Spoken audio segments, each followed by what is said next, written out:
इस अद्भुत और अलौकिक पर्व जो कि दशहरे के विजयादशमी पर्व के 5वें दिन मनाया जाता है। शरद पूर्णिमा के दिन, जिस दिन चंद्रमा अमृत वर्षा करता है, उसी दिन इस नगर में माँ लालबाई फुलबाई की शाही सवारी, राजसी सवारी निकाली जाती है। जब किसी नवयुवक को उस तरह का अनुभव होता है या किसी प्रकार का अपने मन में, शरीर में बदलाव महसूस होता है, तो वह कहीं ना कहीं संकेत होता है माता रानी का कि इस वर्ष यही नवयुवक उपयुक्त रहेगा इस राजसी सवारी के स्वरूप धारण करने हेतु। जब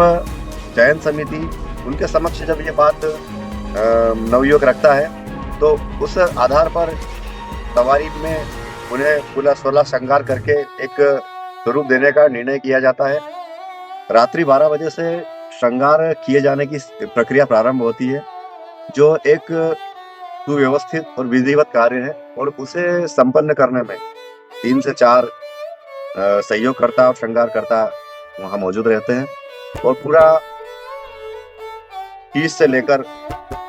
नख तक, पैर तक पूरा माता जी का 16 श्रृंगार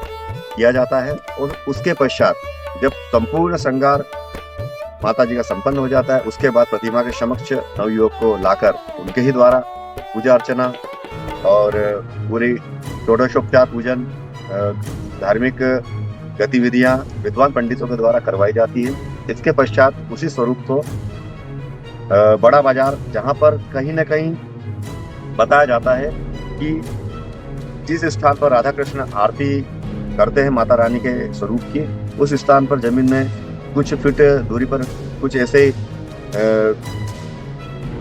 सामग्री दबी हुई है, तलवार या त्रिशूल या कुछ और सामग्री, वहां पर एक परिक्रमा लगती है और वहीं से माता रानी अपना एक रौद्र और एक भव्य स्वरूप धारण करती है। माता रानी का जो नेत्र है वो विकराल हो जाते हैं, उनका सांसें फूल जाती है, उनके हाथ, भुजाएं, नसें सभी अपने आप में एक दिव्य स्वरूप धारण कर लेती है, और वहीं से सवारी का प्रारंभ होता है। यदि सात्विक शक्ति है तो कहीं ना कहीं तामसिक शक्तियां भी रहती हैं, और उन्हीं तामसिक शक्तियों का विनाश करने के लिए माँ जगदम्बा एक स्वरूप हर युग में धारण किया है। इसी परंपरा का निर्वहन करते हुए जिस तरह माता रानी की सवारी जब निकलती है, उसमें माता रानी स्वयं एक अंश जब शरीर में प्रवेश करता है और साक्षात स्वरूप धारण करती है, तो राक्षस का जोर ज्यादा, अर्थात स्थानीय भाषा में कह सकते हैं राक्षस का जोर ज्यादा है, कहकर माता रानी को कहा जाता है कि हे माँ, जो भी विसंगतियां हैं, जो भी तामसिक शक्तियां हैं, जो भी हमारे आसपास ऐसी शक्तियां विद्यमान हैं जो कहीं ना कहीं हमारा नुकसान कर रही है, उनका नाश करो, विनाश करो, अर्थात दैत्य शक्ति, राक्षसी शक्तियों का विनाश करो और हम भक्तों पर कृपा बरताओ। इस तरह राक्षस का जोर ज्यादा बोलकर माता रानी को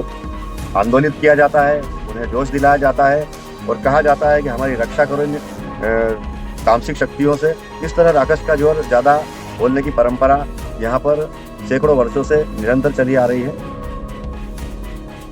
माता रानी के सहयोग में हर व्यक्ति, हर भक्त अपने अपने स्तर से अलग अलग गतिविधियों में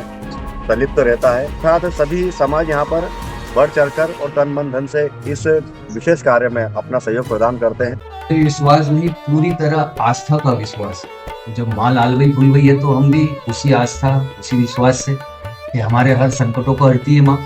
हमारी हर परेशानियों को हरती है ना हम, बल्कि यहाँ आने वाले हर श्रद्धालु, माँ बेटे का रिश्ता है, वही माँ लालबाई फुलबाई से हमारा रिश्ता है।